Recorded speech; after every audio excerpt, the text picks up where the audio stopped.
বিসমিল্লাহির রহমানির রহিম। সিলেট বোর্ডের মানসম্মত শিক্ষার ওই নকল না, নকল লেখার কোনো প্রয়োজন নেই, নকল হয় না আজকালকার দিনে।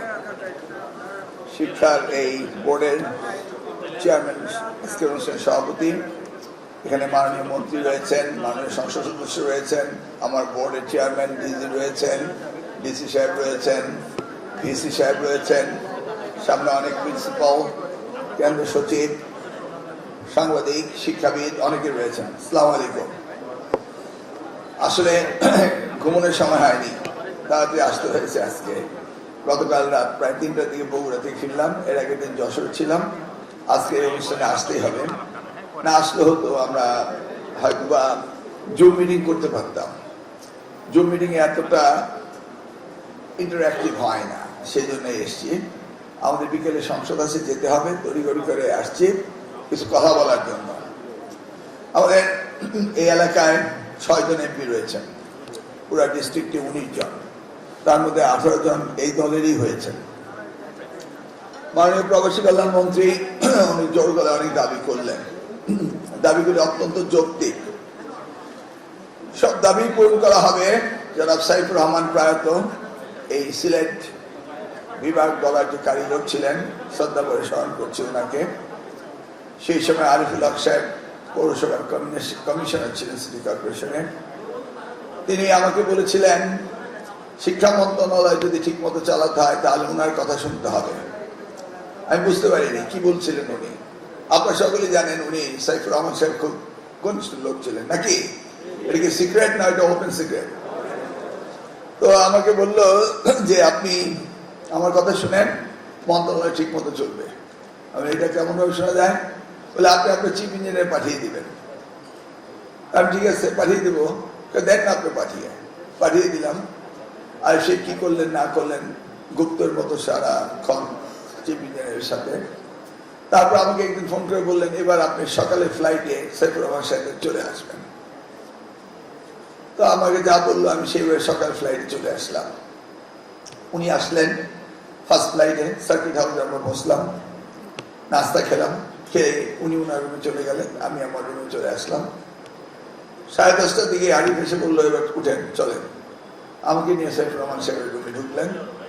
উনি তখন বিশ্রাম নিচ্ছেন, লুঙ্গি পড়া। তো বললো স্যার মিলন ভাই একটু এমসি কলেজে যাবে, আপনি যদি ওনার সাথে যেতেন তাহলে আপনার এই পুরনো কলেজটি উনি দেখতেন, আপনার একটু ভালো লাগতো, চলেন স্যার। উনি একটু বিশ্রাম নিচ্ছিলেন, শরীরটা তেমন একটা সামলাতে পারছিলেন না, উনি একটু বিশ্রাম নিতে চাইছিলেন।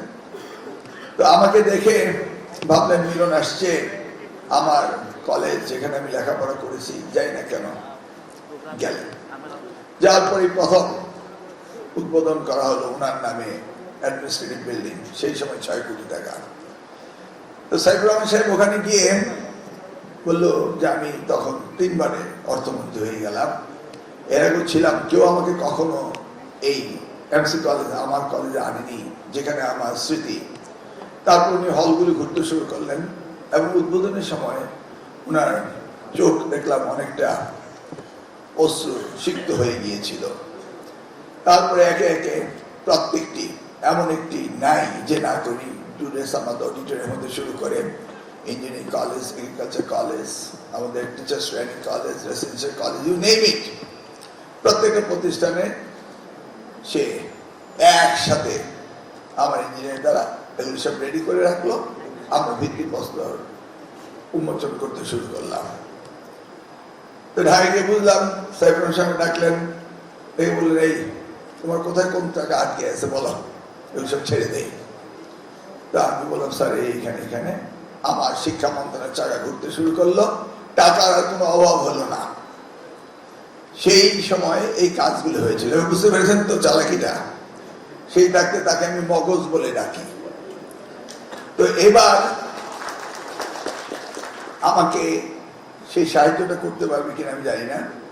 তবে এবার 18 জন এমপি রয়েছেন আমাদের, যারা আমাদের মাননীয় প্রধানমন্ত্রী একনিষ্ঠ ভাবে সিলেটের দামান হিসাবে তাকে সবসময় লন্ডনে ওনার পাশে ছিলেন প্রতিনিয়ত। আমি বহুবার গিয়েছি, বহুবার দেখেছি। সেই কয়েসর আহমেদও রয়েছে, তারা মাননীয় প্রধানমন্ত্রীর কাছে ছিলেন এবং লন্ডনে ছিলেন, কাছের লোক রয়েছেন। তো সিলেটের অধিকাংশই আমাদের মাননীয় প্রধানমন্ত্রীর কাছের লোক। আপনারা জানেন সকল এমপিরা আসে নাই, আমাদের সেই মার্শাল সাহেব আসেন নাই আজকে সিলেট বিএনপি। হ্যাঁ, আমাদের সেই ডেমনস্ট্রেশন মার্শাল, আমি ওনাকে নিয়ে নিউ ইয়র্কে গিয়েছি যে ডেমনস্ট্রেশন দেওয়ার জন্য শেখ হাসিনা গভর্নমেন্টের বিরুদ্ধে। তো আমি ওনাকে বলতাম ডেমনস্ট্রেশন মার্শাল। আমি এটি বলতে চাচ্ছি যে আমাদের প্রিয় নেতা, আমাদের মাননীয় প্রধানমন্ত্রী আগামী বাংলাদেশ যিনি চিন্তা করছেন, তিনি আপনাদের সিলেটের দামান। অর্থাৎ দামান বুঝতেন তো নাকি? ভুল করে ফেললাম, এটা লন্ডনে গিয়ে আমি শুনেছিলাম। ওই ইফতারি পার্টিতে উনি চিফ গেস্ট ছিলেন, আমি স্পেশাল হিসেবে বসেছিলাম। তো বহু আয়োজন। তা আমি একটু উইকি হিসেবে বললাম এত আয়োজন কেন? তো ওনারা বলছিলেন আমাদের দামানকে খাওয়াবো, আপনার কি?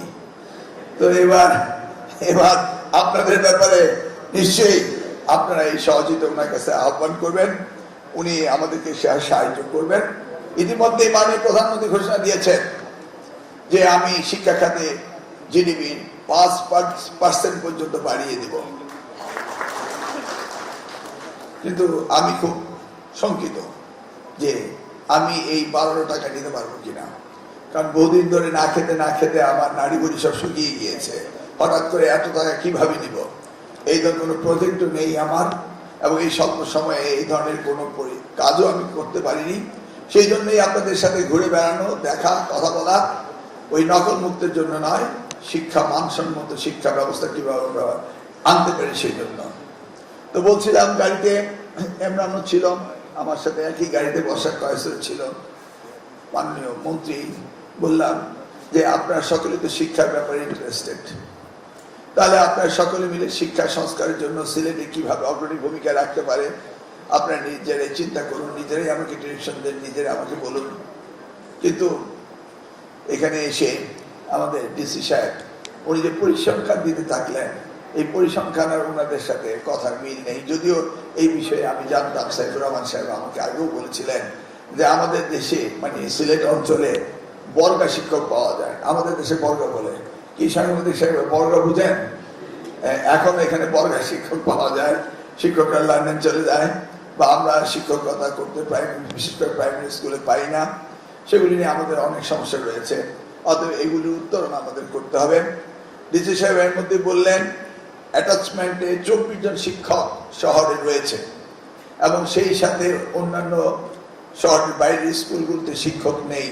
মনে করেন 6 জনের জায়গায় 4 জন আছে, এর মধ্যে একজন মহিলা আছে, আবার ম্যাটারনিটি লিভে আছে, তাহলে রইল কয়জন? 3 জন। এটা আবার শহরে এসে তার অ্যাটাচমেন্টে সারপ্লাস হয়ে আছে। সেই জন্য আমি এখানে বসেই আমার পিএমডি সচিবকে বললাম যে তাদেরকে আগামীকালকের মধ্যে আবার যার যার বাড়িতে পাঠিয়ে দেন, তারপর দিকে মাননীয় সংসদ সদস্য আবার আমাকে অনুরোধ করে কিনা দেখবো আমি। তো সেই জন্য already I place the warrant to my secretary for action, এটা আমি এখানে করছি। তো মাননীয় মন্ত্রী বললেন শিক্ষকের অভাব রয়েছে। যদি আমি প্রাইমারি থেকে শুরু করি, বিগত সরকারের সময় 32,500 হেডমাস্টার প্রাইমারি স্কুলে তাদেরকে পদায়ন করা যায়নি, মামলা করে আটকে দিয়েছেন আত্মীয়করণ করা শিক্ষকরা। এই ব্যাপারে বিগত সরকার কোন উদ্যোগ নেয়নি। আমি আসার পরেই দ্বিতীয় দিনেই আমি আমার আইনমন্ত্রীকে বললাম যে ভাই এটা আমাকে করে দিতে হবে। আনকন্ডিশনাল আমি সারেন্ডার করলাম। অর্থাৎ 287 জন শিক্ষক আত্মীয়করণ করেছিল। তারা তাদের কি বলে ওই যে এক্সপেরিয়েন্স না, ওটা কি বলে, সেটাকে তারা ইনক্লুড করতে চায় আত্মীয়করণ শিক্ষকরা, এবং সরকারি নীতিমালায় বিধিমালায় এটা হয় না বলে 32,500 হেডমাস্টারের পোস্টিং হয়নি, যেটা উনি বললেন। আবার 133টি অধ্যাদেশ পাস করতেই হবে এই সংসদে এই সময়ের ভিতরে। এবার বুঝতে পারেন আইনমন্ত্রী কতটা ব্যস্ত। সেই জন্য আমি বসেছিলাম এই শুক্রবার রাত্রে, অধ্যাদেশ পাস করার ডিনার হলো। তা আমি ভাবলাম যে আজকে এই প্রথম আমরা সংসদে যাব এবং গিয়ে উনাকে এই 32,500 শিক্ষক সুপ্রিম কোর্ট থেকে আমাদের রায় এনে দেওয়া। অর্থাৎ আমি কোনো প্রতিযোগিতা করব না, আমি বলবো 227 জন শিক্ষক আমি নিয়ে নেব, কোনো অসুবিধা নেই। আমি 32,500 শিক্ষক পাচ্ছি হেডমাস্টার। এই 32,500 শিক্ষককে যখনই আমি হেডমাস্টার পোস্টিং দেবো, সাথে সাথে আমার 32,500 নতুন শিক্ষক নিয়োগের প্রয়োজন নাকি, আগে তো ভ্যাকেন্ট করো। এর সাথে সাথে আবার প্রায় 10,000-এর মতো রিটায়ারমেন্টে গিয়ে আমার নিয়ারলি ইমিডিয়েটলি দরকার অ্যাপ্রক্সিমেটলি সঠিক পরিসংখ্যান হয়ে দাঁড়াবে 60,000 টিচার্সের প্রয়োজন হয়ে দাঁড়িয়েছে। এখন আসুন এক সমস্যা, এ হলো বাংলাদেশ। আপনাদের সমস্যা বলছি যে মাননীয় মন্ত্রী যেভাবে আমাকে কাজ করে দাঁড়ালেন, আর যদি উত্তর না দেই তাহলে এটা মনে হবে যেন আমি আমার ডিপার্টমেন্ট জানিও না, বুঝিও না, চেষ্টাও করছি না। এই থেকে বাঁচার জন্য আমি ওনাকে বলছি। তারপর শিক্ষক নিয়োগ দিতে আমাদের পিএসসি যেইভাবে গ্রিড লক হয়ে আছে, তারাও পারেন না। ঠিক তেমনি ভাবে আমার সেকেন্ডারি স্কুলও একই অবস্থা রয়েছে, সেখানেও 7,000 তো ভ্যাকেন্ট রয়েছে।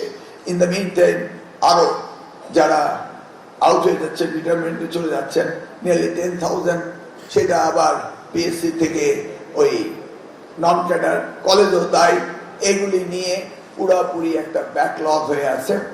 তো আমি স্পেশালি করা যায় কিনা সেই নিয়ে এই শুক্রবারের পরেই আমি চিন্তা করেছি এই আজকালের মধ্যে মাননীয় প্রধানমন্ত্রীর সাথে আলোচনা করে কিভাবে আমরা স্পেশালি আমরা শিক্ষক নিয়োগ দিতে পারি, সেই ব্যবস্থা আমাদের করতেই হবে। এবং সেই উদ্যোগটা এই as a matter of fact আজকে থেকে শুরু হওয়ার কথা, এর মাঝেই কাজ করে দাঁড়িয়ে গেলাম আর কি। এনিওয়ে 18টি স্কুল প্রাইমারি ঢাকা সিলেট হাইওয়ের মধ্যে পড়েছে। মাননীয় আমার ডিসি মহোদয় তিনি বললেন, স্যার এটা কি করবেন? তা আমি আমার পিএসকে কল করলাম, কল করে বললাম ডিপ্টি মিনিস্টার এডুকেশন আমাকে এটা জানতে চেয়েছে, এটা সম্বন্ধে জানাও। তো বুঝতেছে না ডিপ্টি মিনিস্টার এডুকেশন কেন। আমি দেখলাম যতক্ষণ বসে আছি ততক্ষণ যত না শর্ত আমাকে ডিসি সাহেব দিচ্ছেন, ইতিমধ্যে আমার ডিফেক্ট ডিপ্টি মিনিস্টার না বানালে বোধ উপায় নেই।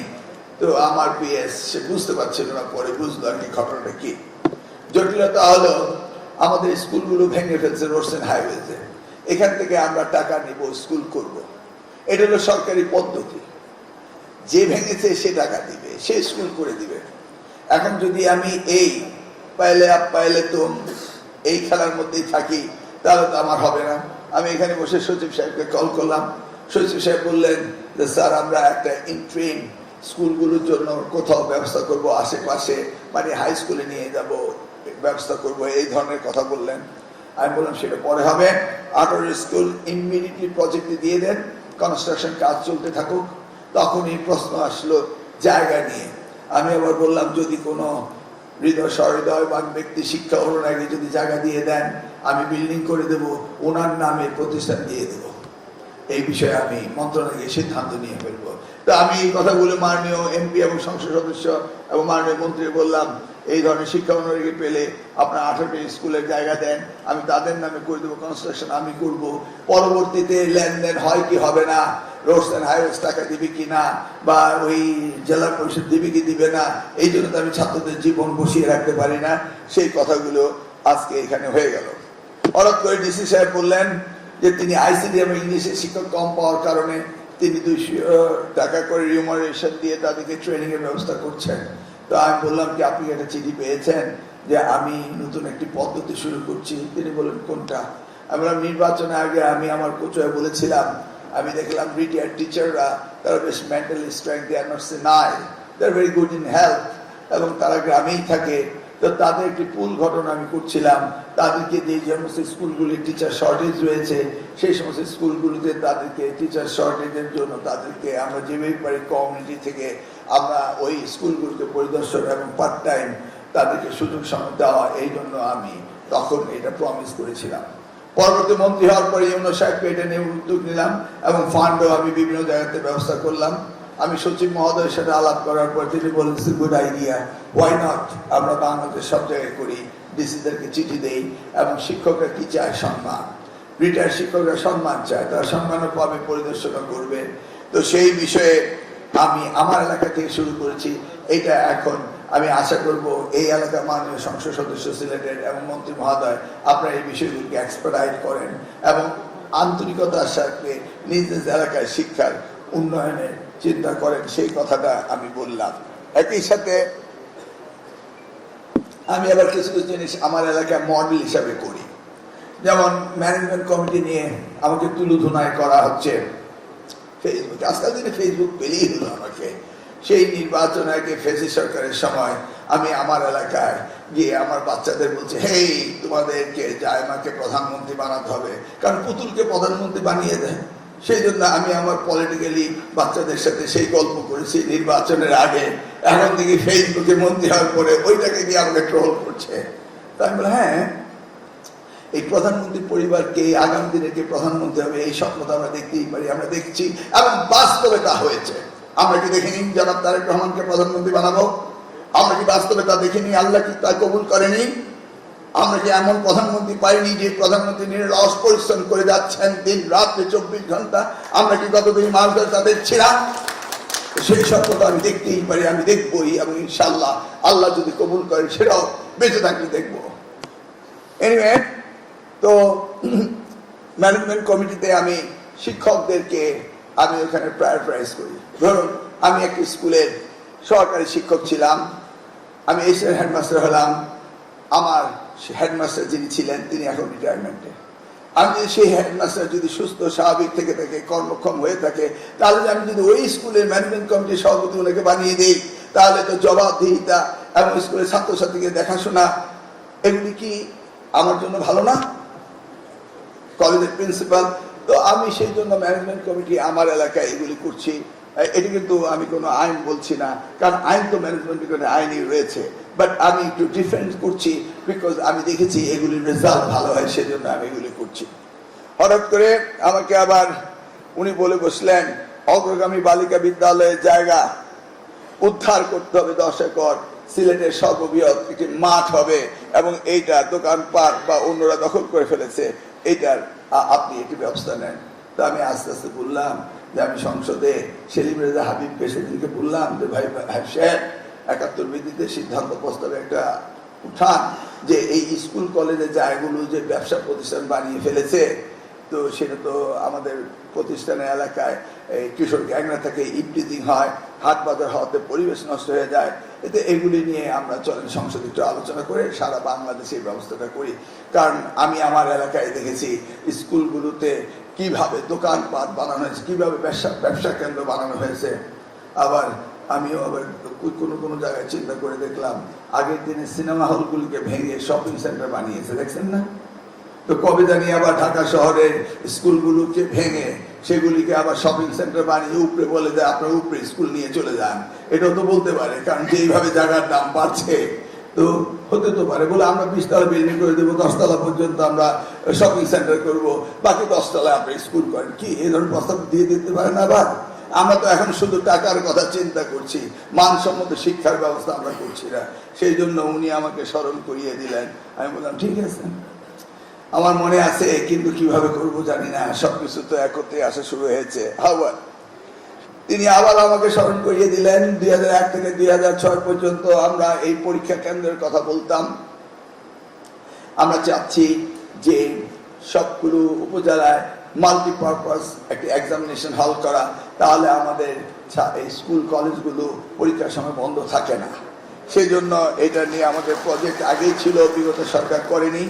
আমি বগুড়ায় গিয়েছিলাম, মাননীয় প্রধানমন্ত্রী সেখানে পাঠিয়েছেন শিবগঞ্জে কৃষক কার্ড বিতরণের অনুষ্ঠানে, গতকালকে সেখানে ছিলাম।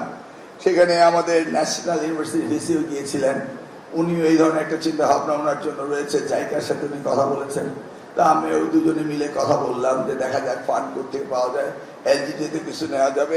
পরীক্ষা কেন্দ্রের এই প্রজেক্টটা আমাদের ইমিডিয়েটলি শুরু করতে হবে, এর কোনো বিকল্প নেই। এই পরীক্ষা কেন্দ্রটি এত প্রয়োজন যে আমাদের ক্লাস 1 হতে 10 পর্যন্ত 10 বছর লেখাপড়া করে 6 বছর বয়সে ঢুকে 16 বছর পেরিয়ে যাওয়ার কথা, কিন্তু পরীক্ষার জন্য বোর্ড তাদের কাছ থেকে নিয়ে নেয় 1 বছর। অর্থাৎ ক্লাস 10 পাস করে ওনারা করে থাকেন 6 আর 10 16, সেটা হয় 17। তারপর আবার ইন্টারমিডিয়েট পরীক্ষা দিতে 2 বছরের জন্য লেখাপড়া শেষ করে সেই জায়গায় 1 বছর নিয়ে নেয়, হয়ে যায় 20। চিন্তা করেছেন 2 বছর জাতির জীবন থেকে চলে যায়। 20 লক্ষ শিক্ষার্থী এসএসসি, 20 লক্ষ শিক্ষার্থী এইচএসসি সমমানের, সেই জায়গায় 40 লক্ষ বছর জাতির থেকে আমরা চলে যাই। তাহলে আমরা ডেমোগ্রাফিক ডিভিডেন্ডে কতটা না পিছিয়ে যায় শুধু আমাদের পরীক্ষা ব্যবস্থা নিরসনের জন্য। এগুলি কিন্তু আমাদের ন্যাশনাল প্রবলেম, এগুলি আমরা অ্যাড্রেস করছি না, সেই জায়গা আমাদের অ্যাড্রেস করতেই হবে। সেইটার সাথে রিলেভেন্সি রয়েছে কারিগরি শিক্ষার। কারিগরি শিক্ষা হচ্ছে অল্প সময়ে আমরা বের করে দেব, সেই জায়গাটি তো আমরা ব্যর্থ হচ্ছি বারবার, কারণ সকলেই হায়ার স্টাডি করতে চায়। সব জায়গায় শুধু ইউনিভার্সিটি দেন, পৃথিবীর কোনো দেশে দেখি না এত বেশি ইউনিভার্সিটি চায়। এখন ইউনিভার্সিটি জেলায় জেলায়, তারপর বোধহয় হয়ে যাবে উপজেলায় ইউনিভার্সিটি করতে হবে, এমন একটি ভাব। আবার আমি চাই শিক্ষার মানসম্মত শিক্ষা হতেই হবে, এবং এগুলোকে আগামী দিনে কিভাবে আরো বেশি উন্নয়নশীল করা যায় সে চিন্তা ভাবনা করতে হবে। এখানে ইঞ্জিনিয়ারিং কলেজ সেই সময় কথা ছিল, করা হয়েছে। আমরা তো এটাকে এমনও করতে পারি, Shahjalal university under faculty of engineering school আলাদা করা যায় কিনা সেটা আমরা চিন্তা করতে পারি। কারণ এগুলোকে আলাদা ইউনিভার্সিটি, আলাদা অ্যাডমিনিস্ট্রেশন না করে আমরা তো এইভাবেও যেতে পারি। যেমন আপাতত শিক্ষক পাওয়া যাচ্ছে না, আমরা শিক্ষক নিয়োগ করতে আমাদের প্রসিডিউরালি যদি আমি এই গভর্নমেন্ট মানে ওই যে ডিসি মহোদয় অ্যাডমিনিস্ট্রেশন ওনারা যেভাবে চালান সেইভাবে যদি আমি ওনাদেরকে ফলো করতে থাকি, তাহলে মনে হয় না যে আগামী 3 বছর আমি শিক্ষকদের সমস্যার সমাধান করতে পারবো। কারণ এটাই হলো বাংলাদেশের সিস্টেম। যদিও আমি এই রেড ট্যাগের বাইরে, ধরুন আমি সেদিনকে সংসদে গিয়ে আমি আগেই জানতাম যে 50টি আসন রয়েছে শিশুদের জন্য 12 বছরের নিচে। সেই লুই কান যখন করেছিল এই সংসদ ভবন, তখন শিক্ষার্থীরা সেখানে গিয়ে বসবে, সেই জন্য 12 বছরের ঊর্ধ্বে নয়, এই শিক্ষার্থীদের জন্য 50টি আসন উনি রেখেছিলেন ওনার ডিজাইনে। আর ওদিকে প্রায় 548টি আসন সব মিলিয়ে আছে, ভিজিটার, সাংবাদিক সবাই মিলিয়ে। তা আমি হঠাৎ করে চিন্তা করলাম এই 50টি আসন আমি নিয়ে তরুণ শিক্ষার্থীদের, বাচ্চাদের নিয়ে ওখানে দেখাবো। একটা চিঠি লিখলাম, আরো 100টি চাই, 150টি। স্পিকার সাহেবের কাছে গেলাম, উনি বললেন মিলন সিন করলাম, আমি পাঠিয়ে দিতে পারলাম না, চিঠিটা আমাকেই দিয়ে দেন, সিন করছেন দিয়ে যথেষ্ট। সচিবের রুমে চলে গেলাম। একটা মন্ত্রী সচিবের রুমে গেলে সচিবের বিব্রত বোধ করেন, এই স্বাভাবিক। কিন্তু আমি বিব্রত বোধ করলে ওনার বিব্রত করার কোনো দরকার আছে? ওনার তো কোনো দরকার নেই। তো আবার ওই 1 সপ্তাহের মধ্যে রেজাল্ট চলে আসলো যে ঠিক আছে, আমাকে 150 সিট বরাদ্দ দিল। তা আমি কাজকর্ম এইভাবেই করি স্বভাবত। তো সেই জন্য তারপর দেখা যায় যে না, হয় না। এখন আপাতত শিক্ষক নিয়োগ কিভাবে করব? তো উনি কানে কানে বললো যে স্যার আউটসোর্সিং করেন। তো outsourcing is a good way to do it আপাতত। এবং আউটসোর্সিং জন্য আমরা যদি মন্ত্রণালয় থোক বরাদ্দ রাখি এবং যতক্ষণ আপনি শিক্ষক নিয়োগে বিলম্ব হবে সেই সময় আমরা আউটসোর্সিং করি না কেন, চেষ্টা করা যেতে পারে, এবং এটাও একটা ভালো বুদ্ধি, আমরা চেষ্টা করব। কিন্তু কোশ্চেন হচ্ছে আউটসোর্সিং এ কোয়ালিটি যদি না পাই, আবার ওদিক দিয়ে যদি আপনি ডিপলি চিন্তা করেন, লেটস সে আউটসোর্সিং এ যদি ইউনিভার্সিটি গ্রাজুয়েটরা চাকরি অপেক্ষা আছে, মেধাবী ছাত্ররা, তারা ওই সময় আউটসোর্সিং এ গিয়ে শিক্ষকতা করলো, এটা তো একটা ভালো বিষয় হতে পারে। কিন্তু কথা হলো আউটসোর্সিং এ যাদেরকে দেব তারা আবার বলবে 1 বছরের জন্য পড়াবেন, 2 লক্ষ টাকা আমাদের ঘোষ দেন, কত যে ঝামেলা। সব কিছু চিন্তা করে এগুলিকে করতে হবে। এবং আমরা ভাবছি যে ডিসিদের দিয়ে একটা প্যানেল করে দিব, তারা শিক্ষকদের আউটসোর্সিং এর জন্য আমরা শর্ট টার্ম যাদেরকে নিব তাদেরকে ওইভাবে কোয়ালিফাইড আছে কিনা সেগুলি ডিসি সাহেবরা দেখে আমাদের জন্য করবেন। এনিওয়ে, বলতে গেলে অনেক কথা বলা যায়। আমাদের মাননীয় মন্ত্রী সাহেব বললেন শিক্ষা অফিসারের স্বল্পতার কথা তিনি বললেন। আসলে আমাদের উপজেলা জেলা শিক্ষা অফিসারের স্বল্পতা রয়েছে। এই স্বল্পতা আমরা যদি মানে সৃষ্টিও করি, তারপর দেখা যায় যে আমাদের যে ডিমান্ড ছিল সেটা কিন্তু কার্যকর হচ্ছে না। আমিও তো মাননীয় মন্ত্রী বলতে পারি, আমরা তো সিসি ক্যামেরা প্রত্যেকটি স্কুল কলেজে প্রতিষ্ঠিত করেছি, ক্লাসরুমে টিচাররা কন্ডাক্ট ঠিক মতো করছে কিনা, স্টুডেন্টের রেসিপ্রোকাল কিনা, এই জন্য তো আমরা সরকারিভাবে আদেশ দিয়ে আমরা প্রত্যেকটি ক্লাসরুমে সিসি ক্যামেরার ব্যবস্থা করেছি। আমিও মাননীয় সংসদ সদস্য এমপিদের অনুরোধ করব, আপনারা এই সিসি ক্যামেরার এই আইডেন্টিফিকেশন কোড নাম্বারটি নিয়ে নেন। আপনার হাতের মধ্যে একটি মোবাইল থাকে, গাড়িতে বসে বসে ঢাকা যাচ্ছেন, একটু দেখুন না কোন স্কুল কলেজে ক্লাস ঠিক মতো হচ্ছে কিনা। আপনারা একটু টিচার এবং ছাত্রদেরকে একটু জবাবদিহিতা আনেন না কেন? আপনারা তো পাবলিক রিপ্রেজেন্টেটিভ। তাহলে আপনি যদি উৎসাহে একটু কাজটা বাড়িয়ে নেন, মাঝে মাঝে মোবাইলে যদি নিজের বাড়ির সিকিউরিটি না দেখে স্কুল কলেজে ক্লাস হচ্ছে কিনা এগুলি যদি দেখেন, তাহলে আমাদের শিক্ষা অফিসার ইন্সপেক্টর নিয়োগ বিলম্বিত হলেও আমরা ক্লাসরুমে ক্লাস হবে। এইটাও তো আমি আশা করতে পারি মাননীয় সংসদ সদস্য এবং মাননীয় মন্ত্রী সাহেব, আমি কিন্তু আপনার কথা শুনেছিলাম।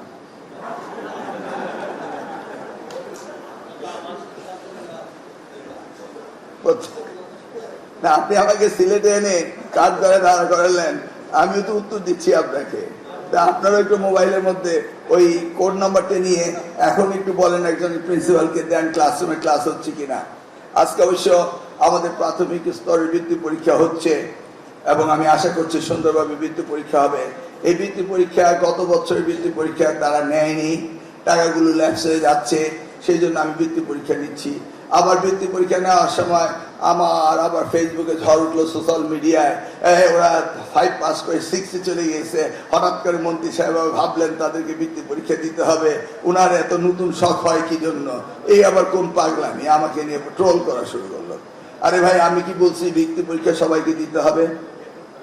বৃত্তি পরীক্ষা যার ইচ্ছা সে দিবে, কারণ ওই ছেলেটি জানে বৃত্তি পরীক্ষা দিলে সে যে ছোট্ট অ্যামাউন্টটি পাবে, এই অ্যামাউন্টটি 6, 7, 8 3 বছর সে ব্যবহার করতে পারে। ফেসবুকে পোস্ট দেওয়ার সময় ওই কথা তো আপনি জানেন না, একটি দরিদ্র অসহায় ছেলের জন্য ওই টাকাটি কতটা গুরুত্বপূর্ণ সেটা জেনেই আমি বলেছি যে বৃত্তি পরীক্ষা দেওয়ার দিবে। আবার সমস্যা কিন্ডার গার্ডেন বলে যে না, আমরা এই ওদের সাথে একই প্রশ্ন দেবো। কেন? তোমাদের সিলেবাস কারিকুলাম তোমরা একটু আলাদা পড়ো, তোমরা আলাদা করো, টাকা চাও 20% দিয়ে দিলাম। এইটাও কিন্তু গতবার অ্যাড্রেস হয়নি, দিয়ে দিয়েছি আমরা, এইটার বৃত্তি দিয়েছি এবং আমরা আগামী দিনে থোক বরাদ্দ বাড়াচ্ছি যেন বৃত্তি পরীক্ষায় যারা পাবে তারা যেন রেজাল্ট ভালো করলে এবং ভালো পায় সেই বিষয়ে আমরা ব্যবস্থা করছি। বৃত্তিরও আমরা ইতিমধ্যেই ব্যবস্থা করেছি। এনিওয়ে, মাদ্রাসার শিক্ষা সম্বন্ধে অনেকে বললেন, আমাদের নৈতিক শিক্ষা সম্বন্ধে বললেন। আসলে আমাদের নৈতিক শিক্ষা মোটেই নেই, সেই জন্য আমাদের শিক্ষা ব্যবস্থা পুঁথিগত শিক্ষা হলো, এটা কোনো আমাদের কর্মজীবনে আমরা কিন্তু নৈতিক শিক্ষার অবহেলা দেখতে পাচ্ছি। সেই জন্য আমরা চেয়েছিলাম স্কুল কলেজগুলোতে আমরা নৈতিক শিক্ষা অর্থাৎ ধর্মীয় শিক্ষা দেওয়ার।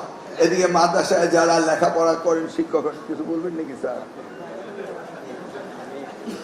যে ইংলিশ মিডিয়ামের যে স্কুলগুলো আছে, হ্যাঁ বলেন বলেন বলেন। এই যে সিলেট শহর সব বিভিন্ন ইংলিশ মিডিয়ামের স্কুল আছে, এরাদের তো কোনো নিয়ন্ত্রণ নাই। এরা প্রাইভেট সেক্টরে এমনভাবে বড় লোকের জন্য, এবং এরা এই যে এই দেশে যে একটা মানে শিক্ষা মন্ত্রণালয়ের যে একটা কর্তৃত্ব আছে সেটাও তো আমি বুঝি না।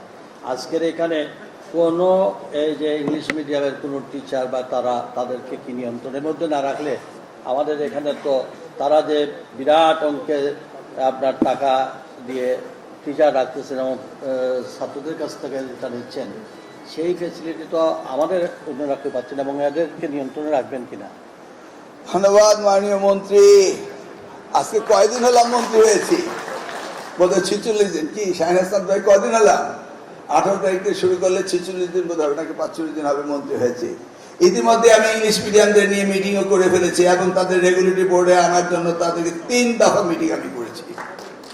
বুঝতে পেরেছেন আপনি?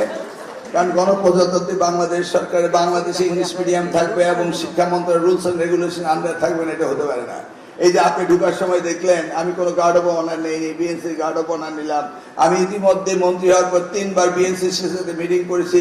কাঠের রাইফেল দিয়ে ওরা প্যারেড করতো, আমি সেই আদেশ ওনাদের করেছিলাম যে আমি রিয়েল রাইফেল চাই, এবং আজকে দেখেছেন রিয়েল রাইফেল তাদের হাতে। That was done by me just a few days ago. আমি বসে নেই। বিএনসিসি যদি সারা বাংলাদেশে হয় তাহলে আমাদের এই শিক্ষা ক্ষেত্রে যে সমস্ত কিশোর গ্যাং হয় বা ন্যাচারাল ক্যালামিটি যেটা হয় বা জুলাই 36-এ আমরা দেখেছি এই গার্লস গাইড, বয় স্কাউট, বিএনসিসি তারা রাস্তায় গিয়েছে, ট্রাফিক কন্ট্রোল করেছে এবং দেশের এই ক্রাইসিস মুভমেন্টে তারা এগিয়ে আসছে।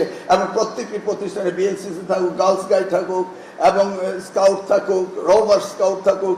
গতকালকে আমি ক্যাম্প ফায়ারে গিয়েছিলাম, রাত 10টা পর্যন্ত ক্যাম্প ফায়ার ছিলাম স্কাউটদের জন্য। সেখানে তাদের অনলি আমরা 18 কোটি টাকা দিয়ে সব মিলিয়ে বোর্ড থেকে সেই জায়গায় 40 কোটি টাকা প্রস্তাব করেছে।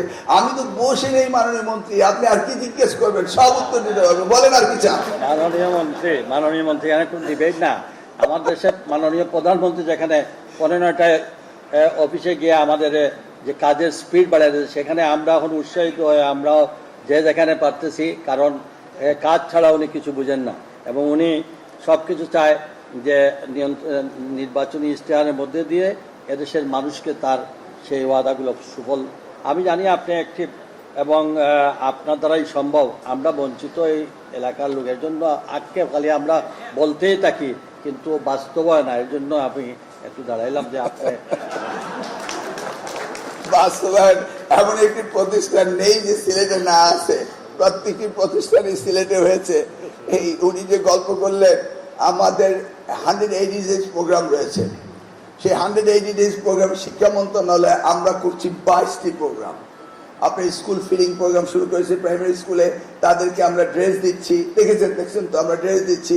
এই যে আমাদের প্রোগ্রামগুলি সবচেয়ে বেশি। তাহলে কালচারাল প্রোগ্রাম করার জন্য আমি মাননীয় কালচারাল মিনিস্ট্রি দুইজনকে বললাম যে ভাই আমার অফিসে আসবেন, আমরা এক বেলা চাও খাবেন, আমরা ডিসকাশন করব। এবং আমি বললাম ভাই 9টা 1 হতে পারবে না, 9টা 1-এর ভিতরে ঢুকতে হবে। মাননীয় মন্ত্রী নিতাই দা বললেন, মিলন আমার তো একটু দেরি হওয়ার কথা আছে, কতটুকু কাজ আছে। আমি জানি না, আমি 9টাতে ঢুকবো এবং আমার অন্য কাজ আছে। 9টা 1 মিনিটে আমি বসেছি, খৈয়ম সাহেব শুদ্ধ প্রতিমধ্যে কথা বলতেছি। 15 মিনিটের ভিতরে আমাদের মাননীয় মন্ত্রী নিতাই চৌধুরী ওনার কাজ শেষ করে ঢুকে গেলেন। এর মাঝখানে আমাকে এসে বলতেছে, মাননীয় প্রধানমন্ত্রী আপনার বিল্ডিং এ দোতলা। আমার বিল্ডিং এ দোতলায় কি জন্য? তো একজন বললো খনিজ সম্পদ মন্ত্রণালয়, মানে জ্বালানি মন্ত্রণালয়। তো জ্বালানি ক্রাইসিস রয়েছে, তো উনি সেখানে আসছেন। আমি ভাবছি যে কোনো বিশেষ আলোচনার জন্য তিনি আসছেন। আমি আর ওইটাকে এতটা কগনিজেন্সে দিলাম না, আমি আমাদের মিটিং চালিয়ে যাচ্ছি। হঠাৎ করে একজন এসে বললো যে উনি তো হেঁটে হেঁটে 3 তলার দিকে উঠতেছেন। আমি বলি ইয়াল্লাহ, হেঁটে হেঁটে যদি উনি 6 তলায় উঠে যান, 6 তলা তো আমার প্রাইমারি এডুকেশন, 18 তলা আমার সেকেন্ডারি এডুকেশন, আমি 18 তলা অফিস করছি। দৌড়ে আমি 6 তলায় গিয়ে দিই, উনি 6 তলায় ঢুকে পড়েছেন। তো উনি যখন ডান দিকে ঢুকতেছেন, বাম দিকে আমার রুম, আমি আমার পিএসকে বললাম দৌড়ে যাও, রুমের শেডগুলো উপরে উঠিয়ে দাও, যেন উনি এসে আবার আমাকে না বলেন যে শেড উঠানো না কেন। কারণ আমরা উপরে শেড উঠিয়ে দিই এবং আমরা ন্যাচারাল লাইটে অফিস করি, যেহেতু আমাদের অফিসগুলো ভেন্টিলেশন খুব ভালো এবং সানলাইট আমাদের পেনিট্রেট করে আমাদের রুমগুলিতে, আমাদের লাইট লাগে না এবং আমাদের ফুয়েল ক্রাইসিস, এই জন্য আমরা খুব দুশ্চিন্তায় আছি। তা উই আর সেভিং এনার্জি। তো আমি ওনাকে গিয়ে কথা বলতে বলতে, আপনি এখানে? বললো আমি তো 6 তলা আমার একটা অফিস রয়েছে পিএমিডির, আমি এখানে অফিসে, চলুন আপনার অফিসে যাই। কি দুর্ভাগ্য, আমি আমার সচিবের পিএসে বললাম তুমি শেড উঠাও, ও আরো শেড টেনে এয়ার কন্ডিশন লাইট জ্বালিয়ে রেখেছে। কি দুর্ভাগ্য আমার। আমি বললাম আমি তো উপরের তলায় বসি, তো উপরের তলায় এখানে লাইট অন কেন? এই হলো আমাদের প্রধানমন্ত্রী, বুঝতে পেরেছেন তো। উনি ম্যাক্রো হিসাবে দেখেন, উনি মাইক্রোস্কোপিক আই দিয়ে দেখেন প্রত্যেকটা। সেদিনকে আমাদের সোলার এনার্জি নিয়ে কথা হচ্ছে, বাংলাদেশের প্রত্যেকটি স্কুল কলেজ প্রতিষ্ঠানে আমাদের সোলার এনার্জি আনতেই হবে এবং we have to ensure this ইয়ার আমাদের মিনিমাম 2000 মেগাওয়াট আমাদের সঞ্চয় করতে হবে। সেই জন্য এই প্রজেক্ট নিয়ে তিনি আলোচনা করছিলেন এবং ওনার মন্ত্রণালয়ের লাইটগুলি এমন ছিল যে মোটামুটি দেখা যায়, আসলে দেখা যায় না। তা আমি একটু দুষ্টামি করে এরকম করতেছি, মানে আমি দেখতে পাচ্ছেন, অনেকে দেখাচ্ছি। উনি এইটাও আর চোখে দেখলেন, উনি হচ্ছেন সেই প্রধানমন্ত্রী, কাউকে উনি কোনো জায়গায় ছাড় দেন না। অতএব আপনারা নিশ্চিত থাকতে পারেন, এই ইঞ্জিনিয়ারিং কলেজ এখানে রয়েছে, কলেজে টিচার থাকবে না, কলেজে ক্লাস থাকবে, রুম থাকবে না, এটা হবে না, এটা হতেই হবে। এবং সেই জায়গায় আমি বারবার অনুরোধ করছি, আপনারা সিলেট থেকে বিরাট দায়িত্ব পেয়েছেন, আপনার কমার্স মিনিস্টার হয়েছেন, আপনার প্রবাসী মন্ত্রণালয় হয়েছেন, আপনারা এই দলেরই 18 জন আপনারা এমপি হয়েছেন আউট অফ 19। আমার তো মনে হয় Sylhet stood first in the whole country, নাকি? তাহলে সিলেট সবসময় ফার্স্ট হয়, শুধু ডলারে আর পাউন্ডে ফার্স্ট না, লেখাপড়া ফার্স্ট হতে হবে। দুর্ভাগ্য, ডলার আর পাউন্ডের কথা কইয়া কইয়া আমাদের একদম নিচের দিকে সব খালি করে। মেহরবানি করে আমাদের ওই না না, এটা বলার কারণ আছে। ওই যে ডিসি সাহেব আমাকে বললেন না যে আমি 200 টাকা করে পাঠিয়েছি, বাড়ানোর চেষ্টা করছি ক্লাসরুমে ইংলিশ এডুকেশনের জন্য। আমি চাই London trust fund for the Sylhetis করবে, যেখানে একাডেমিক অ্যান্ড এডুকেশনের জন্য তারা একটি ফান্ড করবে এবং এই ফান্ড করার সক্ষমতা রয়েছে আপনার সিলেটের যারা সংসদ সদস্য মন্ত্রী হয়েছেন। আমি সেটা দেখতে চাই যে শিক্ষাক্ষেত্রে তারা ওই জিয়া ফাউন্ডেশনের মতো এইভাবে সিলেট এডুকেশন ট্রাস্ট ফান্ড বানিয়ে সেখানে তারা লন্ডন থেকে পাউন্ড স্টার্লিং এনে আমাদের সাহায্য করবেন এবং সিলেটের শিক্ষা ব্যবস্থা পিছিয়ে থাকবে না, এই আশাটাও আমি করতে পারি। মাননীয় মন্ত্রী বেয়াদবি মাফ করবেন, আমি একটা কথা বলি। আমার নির্বাচনী এলাকা থেকে যে রিসোর্স এই দেশে যায়, যেটা গ্যাস এবং পেট্রোল, এর 5% না 2% যদি আমাদের এখানে শিক্ষা ডেভেলপ করা, ইনশাআল্লাহ অন্য কারো কাছে হাত পাততে হতো না। আমাদের তো আমাদেরটাই দেওয়া হয় না। ইনশাআল্লাহ। এবার আসি আমাদের মূল সাবজেক্টে। পরীক্ষা আমাদের সামনে, পরীক্ষা কিন্তু নকল হয় না, এটা জানেন তো। করোনায় যেমন ভ্যারাইটি চেঞ্জ হতো সেরকম নকলেরও কিন্তু এখন ভ্যারিয়েন্ট বেরিয়েছে এবং সেগুলি ডিজিটালাইজ হয়েছে। আমরা 1980 পাবলিক পরীক্ষা 1 দিয়ে আমরা 2001 সালে নকলকে অনেকটা ঠান্ডা করেছিলাম। এখন সেই ধরনের নকল আর নেই, নতুন ভেরিয়েন্ট ডিজিটাল নকল হচ্ছে। এগুলি নিয়ে আমাদের একটু আলোচনা করতে হবে। তবে এই আলোচনার আগে আমাদের যে মূল আলোচনা সেটা হলো নকল হয় কেন? ছাত্রছাত্রীরা নকল করে, তাহলে শিক্ষকরা পড়ায় না বলে নকল করে, আমি রাইট? শিক্ষকরা দেখে না বলে নকল করে, শিক্ষকরা পড়ায় না বলে নকল করে, কারিকুলার সিলেবাস ঠিক মতো নাই বলে নকল করে, মানসম্মত শিক্ষার ব্যবস্থা নাই বলে নকল করে, সরকার ঠিক মতো শিক্ষা মন্ত্রণালয়ের দায়িত্ব পালন করে না বলেই তারা পরীক্ষা পাস করতে চায়, বা এই পরীক্ষায় পাস করতেই হবে। এই ধরনের শিক্ষা ব্যবস্থা তো পৃথিবী থেকে আস্তে আস্তে চলে যাচ্ছে, ফসিল হয়ে যাচ্ছে নাকি? তো সেই জায়গায় আমাদেরকে মানসম্মত শিক্ষার ব্যবস্থা করতে হবে, সেই জায়গায় আমাদের যেতে হবে। যেতে হলে কাদের মাধ্যমে যাব? শিক্ষকদের মাধ্যমে নাকি? এখন আমি যদি শিক্ষকদের ফ্লোর ছেড়ে দিই তাহলে শিক্ষকরা বলবে আমার এই দাবি, সেই দাবি, ওই দাবি। আস্তে আস্তে এক ব্যান্ডেল দাবি তো আমাদের হয়েই গিয়েছে। শিক্ষকদের দাবি আমি জানি, আপনাদের অবসর ভাতার দাবি, আপনাদের কল্যাণ ট্রাস্টের দাবি। আপনারা জানেন বিগত সরকার 2022-এর পর অবসর ভাতা কল্যাণ ট্রাস্ট আপনাদের দেয় না। 23 গেল, 24 গেল, 25 গেল, আপনারা 1 টাকাও পান নাই। কারণ 7,000 কোটি টাকা বিগত সরকারের সময় যারা এই দায়িত্ব ছিল তারা আত্মসাৎ করেছে। অতএব আমাকে এই বাজেট পর্যন্ত বসে থাকতে হবে, থোক বরাদ্দ পেতে হবে, তারপর আপনাদের দিতে হবে, তারপর আস্তে আস্তে আপনাদেরকে এগুতে হবে। অনেক শিক্ষক ইতিমধ্যেই টাকা না পেয়ে, টাকার অভাবে, চিকিৎসার অভাবে মারা গিয়েছেন। অনেকে স্লিপিং পিল খেয়ে সারা জীবনের জন্য ঘুমিয়ে গিয়েছেন, যে আর উঠতে চান না। তারা এই বয়সে তার সন্তানের কাছে গিয়ে হাত পাততে চান না, যেখানে তার 25, 30, 40 লক্ষ টাকা কোনো কোনো শিক্ষকের রয়েছে। সেই শিক্ষকরা এখন দ্বারস্থ হচ্ছেন এই বৃদ্ধ বয়সে এসে অন্যের কাছে। আমি কি এটা বুঝি না? এবং এই অবসর ভাতা, এই কল্যাণ ট্রাস্ট আমাদের সাবেক প্রধানমন্ত্রী দেশমাতা বেগম খালেদা জিয়াই দিয়েছিলেন, তাই না? বলে গিয়েছেন আপনারা। তিনি তো আপনাদের উৎসব ভাতা দিয়েছিলেন 25%, তারপরে তার কেউ দেয়নি। এই সরকার এসে 25 দিয়ে 50 করলো। আমি ইতিমধ্যে চেয়েছিলাম 10 বাড়িয়ে দিতে, একটা থোক বরাদ্দ ছিল, এটাও পাবেন। একটু জটিলতার কারণে ফাইন্যান্স মিনিস্ট্রি, এডুকেশন মিনিস্ট্রি, সেগুলো আমাদের আমলাতান্ত্রিক জটিলতার জন্য দেরি হচ্ছে। কিন্তু আমাদের যে চেষ্টা রয়েছে এটা তো বুঝতে হবে। আপনারা পৃথক বেতন স্কেলের কথা আমরা ভাবছি, আপনাদের জন্য আমরা মেডিকেল অ্যালাউন্স, হাউস রেন্টের কথা বলছি। শতভাগ আপনাদের এমপিও দেওয়া আপাতত হয়েছে। সেই জায়গাটি আমরা এনটিএসসি করেছি শিক্ষকের কোয়ালিটি করার জন্য, এবং আপনাদের প্রমোশনের জন্য আমরা এনটিএসসির মাধ্যমে পরীক্ষা নিচ্ছি যেন কোয়ালিটি টিচার আসতে পারে। এগুলি তো আমরা ক্রমান্বয়ে আগে যা করছিলাম সেগুলির থেকে আমরা আরো একটু কয়েক ধাপ এগোনোর চেষ্টা করছি। কিন্তু মূল কথাটি হলো সব কিছুই আস্তে আস্তে হবে, কিন্তু সময় চলে যাচ্ছে। আমরা যদি এই সময় আমাদের শিক্ষার্থীদেরকে সঠিকভাবে না পড়াই, তাহলে আমরা কোন পথে নিয়ে যাচ্ছি আমাদের শিক্ষার্থীদেরকে? আমি যে রেজাল্ট দেখলাম, ধরুন আমরা যদি 2002, 3, 4-এ দেখি, সেই সময় জিপিএ প্লাস পেয়েছিল 18, 10, 448, 476, 385। ক্রমান্বয়ে বেড়েছিল। পাসের হার বেড়েছিল 42 থেকে 56 পর্যন্ত। আবার যদি আমি 20, 21, 22, 23-এ চলে যাই, তাহলে দেখা যায় জিপিএর হার হয়েছে 4,500, 5,500 করে জিপিএ প্লাস পেয়েছে। আমরা যদি পরীক্ষার রেজাল্টের কথা দেখি, 96% পর্যন্ত হয়েছে পাসের হার। এটা হয়তো স্বাভাবিক। যদি 2003 সালে আমি দেখে আসি 56.53%, তাহলে 2025-এ এসে কেন 100% না হলো? তো 96% হতেই পারতো, হয়েছিল তো 96.78 2022 সালে, 2021 সালে। তাহলে আবার ড্রপ করলো কেন 68%-এ? কেন? একই শিক্ষক, একই দেশ, একই শিক্ষা প্রতিষ্ঠান, কিন্তু আবার পট করে ড্রপ করলো। এই যে ফ্লেক্সিবিলিটি, এই যে লন্ডনের ওয়েদারের মতো কখনো প্রিডিক্ট করা যায় না কখন কি রেজাল্ট হবে, কি নাকি? তা আমাদের এখানে কি আমরা প্রিডিকশন করতে পারবো না আগামী পরীক্ষা কেমন হবে? কেন এটা প্রিডিক্ট করতে পারবো না? আমরা যখন ছাত্র ছিলাম আমরা তো জানতামই আমি কি রেজাল্ট করব। যদি দৈব কোনো কারণে অসুস্থ হয়ে না পড়ে থাকি, তাহলে আমার রেজাল্ট আমি কি হবে এটা তো জানি। এবং শিক্ষকরাও জানতেন তার ছাত্রছাত্রীরা কি রেজাল্ট করবে। আজকের দিনে কি শিক্ষকরা বলতে পারেন আগামী পরীক্ষায় কি হবে? নিশ্চয়ই না।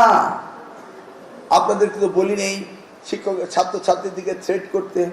আমরা বলেছি খাতা যেভাবে দেখছেন সেভাবেই দেখবেন, কিন্তু খাতাগুলো সঠিকভাবে দেখবেন। এই যে ভুরি ভুরি জিপিএ আবার হঠাৎ করে ফেল, এর মধ্যে যে খাতা দেখার মধ্যে কোনো বাস্তবতা নাও তো থাকতে পারে। 1980 সালে পাবলিক পরীক্ষা অ্যাক্টে কোনো খাতা দেখার কোনো আইন ছিল না বলে অনেক ছেলে আত্মহত্যা করত খাতা না দেখার কারণে। কারণ টেবুলেশন শীট দেখতো, খাতা পাল্টিয়ে দিত। আমার কচুয়াতে খাতা পাল্টিয়ে দিয়েছিল, আমি মন্ত্রী হিসেবে খাতা দেখে সেটাকে পুনরুদ্ধার করেছিলাম। উপরে ওএমআর শীট রয়েছে, ভিতরে খাতা পাল্টিয়ে ফেলেছে। আবার অনেক ক্ষেত্রে দেখা যায় শিক্ষকরা বর্গা রেখে খাতা দেখান, নাকি মিথ্যে কথা? হ্যাঁ, কারণ বোর্ডের তার কোনো সমীক্ষা নেই যে একজন শিক্ষককে, এক্সামিনারকে কতগুলো খাতা দেব, খাতা দেখতে কতক্ষণ সময় লাগে, তার চেয়ে বেশি যদি তাকে ওই টাইমের মধ্যে দেয় সে দেখতে পারবে না, তখন তো সে বর্গা শিক্ষক নিয়োগ করে, নাকি? বোর্ডেরও সেই রিসার্চ নেই। বোর্ড তো আছে শুধু পরীক্ষা নেওয়ার জন্য, আর অন্য কোনো চিন্তা করে না। বোর্ডের ইন্সপেক্টররা পরীক্ষা হলে যায় না স্কুলগুলো পরিদর্শন করে। বোর্ড মনে করে শুধু আমি সার্টিফিকেটে সিগনেচার করব আর ছাত্রছাত্রীদেরকে ফি নিব আর 12 মাসে 8 মাসে বোনাস নেব, এটাই তো বোর্ড হয়ে থাকে। এই সকলে মিলে যদি আমরা কাজ না করি তাহলে কি হবে? একবার 6 এর রেজিস্ট্রেশন ফি দাও, আরেকবার 8 এর রেজিস্ট্রেশন ফি দাও, একবার 9 এর রেজিস্ট্রেশন ফি দাও। আরে বাবা, এই এক মুরগির 3 বার জবাই, এটা কি? আবার আপনাদের স্কুলে যারা তালি দিলেন তারা আবার ভর্তি করার জন্য টাকা নেন, বোর্ডের ফি নেন, তাই না? আমি যদি বলি শতভাগ বেতন সরকার দিচ্ছে, শতভাগ সবকিছু করছে, তাহলে আপনারা আবার নেবেন কেন? আবার আপনারা আপনাদের ছাত্রছাত্রীদেরকে বিকালবেলা বলেন আমার প্রাইভেট কোচিং এ এসো। আবার দেখা যায় অনেক শিক্ষক, আমার কোচ, আমি জানি না সিলেটে কয়জন আছে, আমার কোচে অনেক শিক্ষক, স্বনামধন্য শিক্ষক, স্যার ভালো। আমি বললাম আসসালামু আলাইকুম, আপনার ছেলে মেয়ে কয়জন? 2 জন। কোথায় পড়ান? কই কুমিল্লা জেলা স্কুলে পড়াই। নিজ স্কুলে নিজের সন্তানকে পড়ায় না, অন্য জেলায়। মানে নিজের প্রতি তার নিজের ট্রাস্ট নাই। অনেক ডিসি রয়েছেন, ডিসি সাহেব ফোনে আছেন তাই বোধহয় শুনতে পাচ্ছেন না। অনেক ডিসি রয়েছেন তার সন্তানদেরকে জেলা স্কুলে না পড়িয়ে ঢাকা পড়ান। আগের দিনে জেলা স্কুলগুলো ছিল নাম্বার 1, কালেক্টর স্কুলগুলো ছিল নাম্বার 1, তাই না? কারণ ডিসি এসপি সাহেবদের ছেলে মেয়েরা পড়তেন। এখন আমি যদি ডিসি সাহেব এই কথা বলি, ডিসি সাহেব বলবে যে স্যার আমি যে এসছি, আমি যে 3 বছর থাকবো এর কোনো নিশ্চয়তা আছে? সকালবেলায় তো উইথড্র করতে পারেন, নাকি? মাননীয় মন্ত্রী, লটারিটা বাদ। আমাদের এখানে যে লটারি সিস্টেমে যে বাচ্চাদের অনেক মেধাবী ছেলেরাও সুযোগ পায় না। লটারি ডিসি সাহেবরা লটারি বাড়া যেতে চায় না। না, ওটা লটারি সিস্টেম উইথড্র করেছে, শুনেছেন তো আপনারা? লটারি বাতিল করার পরে আমাকে নিয়ে কত ট্রোল হলো। লটারি বলে দেয়, বৈষম্য নিরসন করে, বললো যে উনি গরিবের ধনীর ভেদাভেদটাকে আবার অ্যাফ্লুয়েন্স সোসাইটিতে নিয়ে গিয়েছেন। লটারি কি জানে কে গরিব কে ধনী? আমার কচুয়ার ছেলে মেয়েরা ভিকারুননিসে ভর্তি হওয়ার জন্য লটারি খেলতে যায়। কারণ যদি লাইগা যায় তাহলে ঢাকায় বাবাকে বলবে যে বাসা বাড়াবেন। বুঝতে পারছেন তো? এই যে হাজারো সমস্যা, লটারিকে উইথড্র করা হয়েছে। এবং এরপরে আমাকে বলা হয়েছে আমি কোচিং সেন্টারকে নাকি প্রমোশন দিচ্ছি। কারণ আমার সংসদে হাসান আবদুল্লাহ, মাননীয় সংসদ, তিনি এই প্রস্তাবটি করেছিলেন। এইটার উপর তো আমার হোমওয়ার্ক আগে থেকে আছে, আমিও রেডি ছিলাম উইথড্র করবো। ইটস এ কোইন্সিডেন্স, কাকতালীয় ভাবে উনিও বলেছেন, আমিও নোটিশ দিয়েছি। সবাই বলে বসলেন ও দলে দলে মাসুদ ভাই, উনি ওনার হাসনাত সাহেবকে কোচিং বিজনেস দিতে চায়। আচ্ছা বলেন তো, ক্লাস 1 এর বাচ্চা কি কোচিং করতে পারে? এটা কি হয়? আর কোচিং সেন্টাররা যদি কোচিং সেন্টার বাচ্চাদের নেয়, আমাদের দেশে কি আইন নাই? বিদেশের সব জায়গায় স্কুল কলেজ করতে যদি আইন লাগে, কোচিং সেন্টার বানাবেন, সেটাও তো রেজিস্ট্রেশন লাগবে। আওতে কোচিং সেন্টার আইনের আওতায় আনবো। আর কোচিং সেন্টার যদি ছাত্র না পায়, কোচিং সেন্টার করবে কেন? আপনি স্কুলের প্রধান শিক্ষক, আপনি স্কুলে গিয়ে দেখুন আপনার কোন ছাত্রটি কোন বিষয়ে একটু খারাপ, তাকে ইন হাউস কোচিং দেন। বাপ মায়ের থেকে ওখানে দুটি পয়সা বেশি করে নিয়ে আপনি অনারিয়াম দেন আপনার শিক্ষকদের, ওখানে যদি আপনি কোচিং দেন তাহলে তো কোচিং সেন্টারে যাবে না। কোচিং সেন্টার যায় কেন? আমাদের শিক্ষকরা ফেইলিউর হওয়ার কারণে তো যায়, নাকি? আমি আবার বিশ্বাস করি না শিক্ষকরা ফেইলিউর হতে পারে। কারণ 2001 সালে নকল যে বন্ধ করেছিল, আমি তো আমেরিকা থেকে শিক্ষক ইম্পোর্ট করেছিলাম। আপনি তো নকল বন্ধ করেছিলেন। একবার নকলের সহযোগিতা করেছিলেন 72 থেকে 2001 পর্যন্ত, আবার 2001 থেকে 2006 পর্যন্ত নকল বন্ধ করেছে, আবার 6 এর পরে নকল শুরু হয়েছে। কারণ হু মিন্স বিজনেস, গভর্নমেন্ট সিনসিয়ার ছিল না, তাই আপনারা শুনেননি। আজকের গভর্নমেন্ট মেইন বিজনেস। আপনারা জানেন যে আপনাদেরকে নিয়ে শিক্ষা ব্যবস্থা পরিবর্তন আনতে হবে। আমি জানি শিক্ষকরা এবার আবার সবকিছু সঠিকভাবে যাবে, নাকি যাবেন না? ইনশাআল্লাহ। নাকি এত আসতে বলতেছেন? ইনশাআল্লাহ। তাহলে আমি তো সেটা নিয়ে উদ্বিগ্ন না, কিন্তু নকলের যে রূপ পাল্টিয়েছে সেটা তো আমাকে বুঝতে হবে। সেই জন্য আমি আইন পাল্টানোর জন্য ক্যাবিনেট মিটিং আইন নিয়ে গিয়েছি।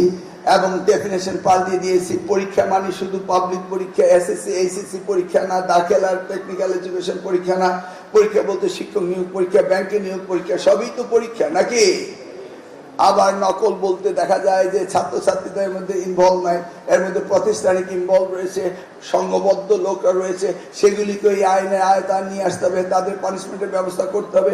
সেইভাবে আমরা আইনকে যুগ উপযোগী করছি, কিন্তু আমার শিক্ষার্থীদের জন্য তো এগুলি নয়। অ্যাজ এ হোল করছি, ক্লোজ সার্কিট ক্যামেরা দিয়েছি। সবাই ভাবছে যে ক্লোজ সার্কিট ক্যামেরা দিচ্ছি শুধু ছাত্রছাত্রীদের না, এটা কোয়ালিটি এডুকেশনকে সুপারভিশন করার জন্য আমরা ক্লোজ সার্কিট ক্যামেরা দিচ্ছি। কারণ আমার একার পক্ষে বা 2-4 জন ইন্সপেক্টরের পক্ষে বা আমাদের জেলা শিক্ষা অফিসারের পক্ষে সমস্ত স্কুলে গিয়ে এটা করা সম্ভব না। অতএব আমরা জন্য নকলের ভেরিয়েন্ট বেরিয়েছে ডিজিটাল। আমিও ডিজিটাল অ্যাডভান্টেজ নিতে চাই, যে আমি আমার মন্ত্রণালয়ে বসে ক্লাসরুম ঠিক মতো চলছে কিনা এটা আমি দেখতে চাই নাকি? এখন স্বনামধন্য স্কুলের ওরা ভয় পেয়ে গিয়েছে। আমি তো আপনাদের গ্রামান্তর স্কুলের কথা বলছি না, ঢাকা শহরের নামি দামি স্কুলের আমার সচক্ষে দেখা MCQ পদ্ধতি প্রথম 20 মিনিট কেউ কলম ছোঁয় না, শেষ 10 মিনিটে হঠাৎ করে কোত্থেকে যেন তাদের কাছে এসে গেল বার্তা, সব হয়ে গেল ঠান্ডা, একসাথে পরীক্ষা হয়ে হই হই করতে করতে বেরিয়ে গেল। এগুলি তো স্বনামধন্য স্কুলদেরই তো নাকি? তাহলে সেটাও আমরা অ্যাড্রেস করছি, দেখি না কোথায় কি হয়। আমি তো এমনও জানি যে যেই শিক্ষকের ছাত্র এসএসসিতে যেই রুমে পরীক্ষা দিয়েছে, যে রোল নাম্বার ছিল, এইচএসসিতে সেই পরীক্ষা দেয়, সেই রোল নাম নেই, সেই একই জায়গায় পরীক্ষা দেয়। এইভাবে যে কত সংঘবদ্ধ ক্রাইম রয়েছে এটা কি আপনারা জানেন? অতএব সব কিছু আমাদের অ্যাড্রেস করতে হবে। অর্থাৎ পরীক্ষা সঠিকভাবে হলে লেখাপড়া করবে, লেখাপড়া করাতে হবে, শিক্ষকদের মানসম্মত শিক্ষা ব্যবস্থা আনতেই হবে, আমাদের কোনো বিকল্প নাই। লক্ষ লক্ষ কোটি টাকা আমরা এই মন্ত্রণালয়ের জন্য খরচ করছি। আমরা প্রজেক্ট বানিয়ে বানিয়ে আপনাদের কম্পিউটার দিয়েছি, স্মার্ট ল্যাব দিয়েছি। আপনার স্মার্ট ল্যাব যে কাজ করে না, আপনাদের ডুয়েল কম্পিউটার যে কাজ করে না, আপনি কি কোনোদিন আমাদের কাছে এসে বলেছেন যে আমাদের যে ইকুইপমেন্ট দিয়েছেন এগুলি কাজ করে না? আমরা পিডিদের বিরুদ্ধে কিভাবে ব্যবস্থা নিব? আপনাদের কেউই কমপ্লেন করছেন না।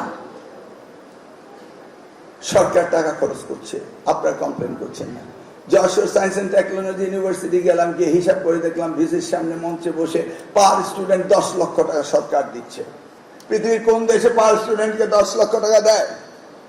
আপনার মাদ্রাসার রেজাল্ট এখানে আছে আমার কাছে, একটি স্কুলে 2 জন পাস করছে। আমি যদি পে রুলে 2 লক্ষ টাকা করে দিয়ে দেখি 12 গুণে 24 লক্ষ টাকা, 2 জনের ভাগ দিলে হয় 12 লক্ষ টাকা। পার স্টুডেন্ট 12 লক্ষ টাকা দিচ্ছে দাখিল পাস করার জন্য। পৃথিবীতে এমন কোন দেশ আছে যে সরকার এত টাকা দেয়? বলুন। কিন্তু আমরা তার কোনো হিসাব নিচ্ছি না। আমাদের কত না প্রজেক্ট হয়েছে, প্রজেক্টগুলো কি কি মন্ত্রণালয় থেকে ইভালুয়েশন করা হচ্ছে, এই প্রজেক্টে যে এত টাকা খরচ হলো রেজাল্টে কি পেলাম? হচ্ছে না। সব মিলিয়ে আমাদেরকে সবকিছু দেখার জন্য চেষ্টা করতেছি। ইতিমধ্যে ঢাকা বিশ্ববিদ্যালয়ের স্বনামধন্য শিক্ষকরা নিজের বিশ্ববিদ্যালয়ে খবর না রেখে আমার নামে পোস্ট করেন, মন্ত্রী ব্যর্থ, ফেল করেছে। আরে ভাই, আপনার ইউনিভার্সিটিতে কিউএস রেটিং এ ড্রপ করছে, সেইটা আপনি আপনার ডিপার্টমেন্টের ছেলেদের খাতা দেখতেন না, এখন শিক্ষকরা মন্ত্রীদের খাতা দেখা শুরু করে দিয়েছে। আরে ভাই, আপনাদের তো শিক্ষক ছাত্রদের পড়ানোর জন্য 12 মাস সময় দেওয়া হয় এক ক্লাসে, আর আমাদেরকে 2 মাস সময় না দিয়ে আমাদের খাতা দেখছেন, মন্ত্রী ব্যর্থ। আর সোশ্যাল মিডিয়া খুব ইন্টারেস্ট নিয়ে কথা বলছেন, মজার মজার রসিকতা করছেন না। এত রসিকতার দরকার নেই, আসুন সামনে এসে আমাদেরকে সাজেশন দিয়ে যান। আমি আমার প্রিয় শিক্ষকদের বলবো, এই শিক্ষা ব্যবস্থা পরিবর্তন আনবে কারা? আমি একা না আপনারা? আনসার মাই কোশ্চেন। আপনাদেরকে প্রমিস করতে হবে, পাস্ট ইজ পাস্ট। বিগত সময় সরকার কি করেছিল? 2টি কলম দিয়েছিল, একটি কালো একটি লাল। খাতায় লিখে দিতে হতো, না হলে প্রশ্নপত্রে রিপিট করে খাতা ভরলেই মার্ক দিতেন। সেই সব কথা তো আমরা জানি নাকি? এখন তো আমরা তা বলছি না। আপনার সন্তানকে, আপনার দেশকে করতেই হবে। মাননীয় প্রধানমন্ত্রীর প্রত্যয় আগামী দিনের বাংলাদেশ গড়া। এই বাংলাদেশ কারা করবে? আমাদের প্রবাসী মন্ত্রণালয়, হ্যাঁ, তিনিও করবেন। আমি যদি ওনাকে সাপ্লাই দিই ঠিক মতো, আমি যদি টেকনিক্যাল হ্যান্ড তৈরি করে দিই, তাহলে প্রবাসী মন্ত্রণালয় বাংলাদেশ গড়ার জন্য রেমিটেন্স আনতে পারবে। অর্থাৎ সবকিছু নির্ভর করছে শিক্ষা। এই শিক্ষা ব্যবস্থাকে আমূল পরিবর্তন আনতে হবে। আমার সময় অনেক কম, আমাকে যেতে হবে। আমি আপনাদেরকে বিনয়ের সাথে শিক্ষকদের অনুরোধ করব, আপনারা সকলে মিলে প্রতিজ্ঞাবদ্ধ হতে হবে। আপনাদের সন্তানকে আপনাদের মানুষ করতে হবে, মানসম্মত শিক্ষা ব্যবস্থা আপনাদেরকে দিতে হবে। সরকার এক পায়ে দাঁড়িয়ে আছে আপনাদের সাহায্য করার জন্য। আগামী দিনের প্রোগ্রামগুলি আমরা ইনফ্রাস্ট্রাকচার ডেভেলপমেন্টের দিকে যাব না, আমরা যাব কারিগরি শিক্ষার দিকে। আমরা যাব আপনাদেরকে কিভাবে ট্রেনিং দেওয়া যায়, আপনাদেরকে কি করে সুন্দরভাবে শিক্ষকতা আরো শেখানো যায়। আমরা যাব সিলেবাস কারিকুলাম কিভাবে যুবক উপযোগী করা যায়। আমাদের দেশ আগামী দিন উন্নত বিশ্বের সাথে তাল মিলিয়ে তো আমাদের চলতে হবে। প্যানলেস পেপারলেস যে এডুকেশন হচ্ছে, আপনাদের সন্তানকে তো সেটাই করতে হবে নাকি? সেই জন্যই এই মধ্যপ্রাচ্যের যুদ্ধের কারণে আমাদের যে তেলের যে সংকট সৃষ্টি হয়েছে, সেই জন্য আমরা স্কুলগুলোকে অনলাইন অফলাইন করছি। এটা নিয়েও ব্যাপক সমালোচনা। আমি স্টেক হোল্ডারদের সাথে বসলাম, মাননীয় প্রধানমন্ত্রীর নির্দেশে প্রায় 700-800 স্কুলের শিক্ষক, প্রধান শিক্ষক, প্রিন্সিপাল, ছাত্র ছাত্রী, অভিভাবক সকলের সাথে মতামত দিতে বসে দেখলাম একজনও অনলাইন এডুকেশন চায় না। আমি কি চাই? আমিও চাই না, কিন্তু পৃথিবী চায়। অতএব আমি যখন বক্তব্য উঠলাম তখন আমি বললাম, থ্রেটস বিকাম অপরচুনিটি। এই থ্রেটকে আমাদের অপরচুনিটি হিসেবে নিতে হবে। এটা করোনাকালীন না যে ছেলেমেয়েরা আনসোশাল হয়ে যাবে। তখন আমি সকলকে ওই বিনয়ের সাথে অনুরোধ করে বললাম, একদিন স্কুলে ক্লাস হবে, একদিন বাসায় হবে, এইভাবে অন অ্যান্ড অফ করে আমরা শিখব। কাদের কথা বলেছি? ঢাকা শহরে অ্যাফ্লুয়েন্ট সোসাইটি, যেখানে ধানবাড্ডের ছেলেমেয়েরা পড়ে, একজন ছেলের জন্য 3 জন শিক্ষক, পাশাপাশি 2 গাড়ি ড্রাইভার যেখানে থাকে, কত না জ্বালানি যায় শুধু রাস্তায় ট্রাফিকের জন্য।